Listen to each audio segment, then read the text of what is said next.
Gobbolino and the Little Wooden Horse.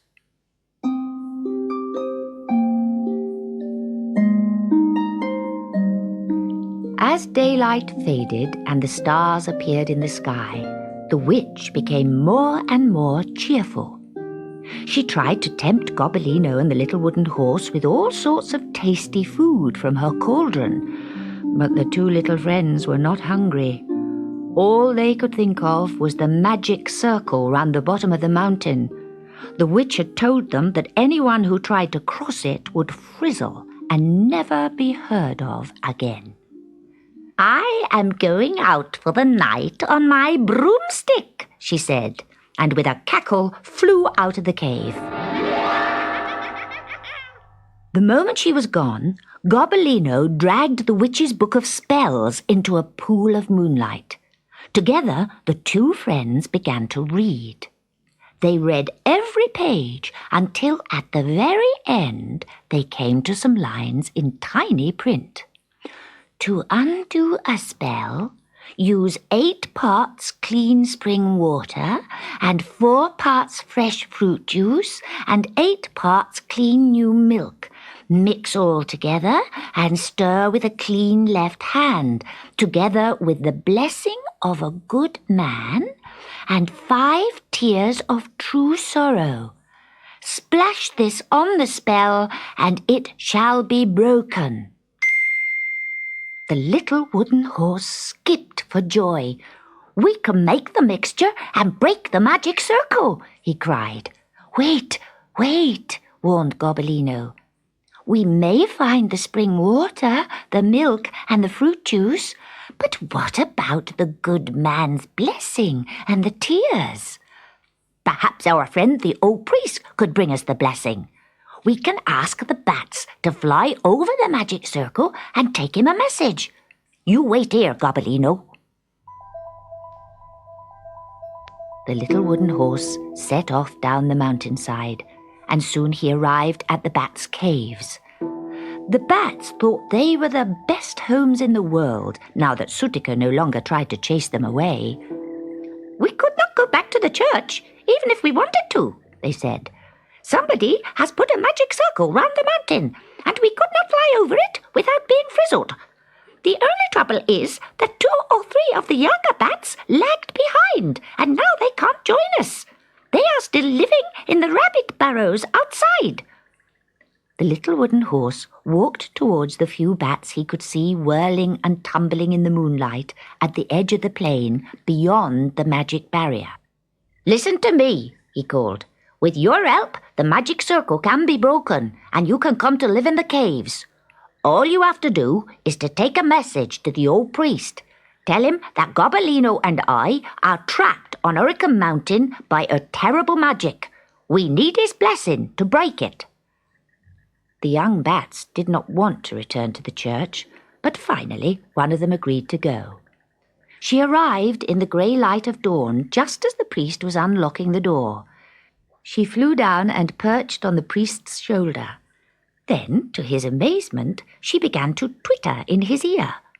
At first, the twittering made no sense, but gradually the priest began to hear the words blessing and Gobbolino.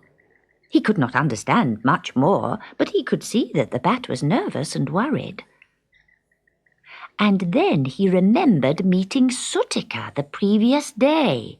She had paused for breath as she ran past the church and told him how Gobbolino had taken her place with the witch. "If he is lucky, he'll escape too before the witch finds out.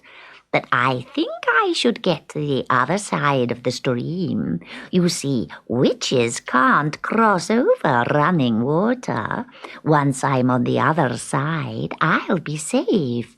If all goes according to plan, Gobbolino will meet me there. He should come past here about midday." But Gobbolino had not come past at midday. Perhaps the plan had gone wrong.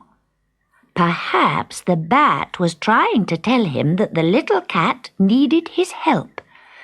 If Gobbolino has not come by noon, the priest decided, I will set out for Hurricane Mountain.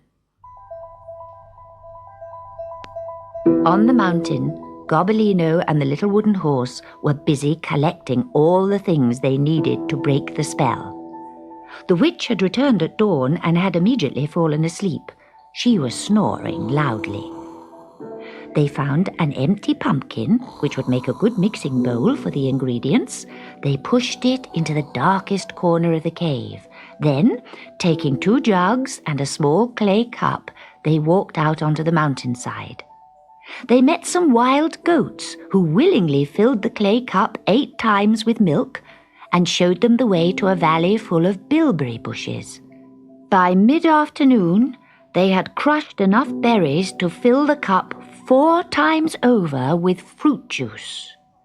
Then, as the sun went down, they found a spring which supplied the 8 measures of clean water. With both jugs full to the brim, the 2 friends began to stumble back to the witch's cave. Gobbolino! Long before they arrived, they could hear the witch angrily calling for them. Why have you been dawdling out there? She demanded. Didn't you hear me calling for you? I want the little wooden horse to come for a ride on my broomstick. The witch went to fetch her broomstick, and while her back was turned, the 2 friends tried to empty their jugs into the pumpkin. But they were too slow.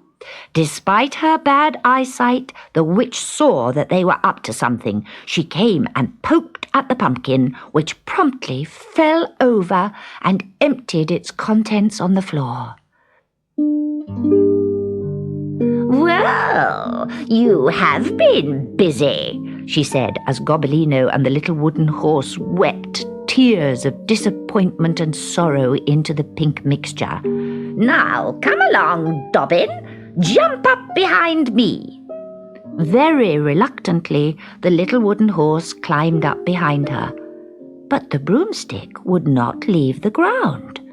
The witch shook it and cursed at it and kicked it and finally flung it onto the floor. Only Gobbolino noticed that the spilt spellbreaker had touched the end of the broomstick. Even without a blessing, the mixture was strong enough to rob the broom of its magic. If my broomstick will not carry me, perhaps my horse will, shrieked the witch, leaping up on the back of the little wooden horse. Up, up, up, she yelled at him. Up to the stars, my horse! Away! To his great surprise, the little wooden horse suddenly found himself rising into the air. The 2 rose higher and higher until the little wooden horse could see many miles of country below him. He saw the great plains with the village and the church tower standing out clearly in the moonlight. And there, about halfway between the village and Hurricane Mountain, he saw a small dot that might be a person making his way across the plain. And suddenly the little wooden horse realized that the bat had delivered her message. That moving dot was the old priest coming to help them.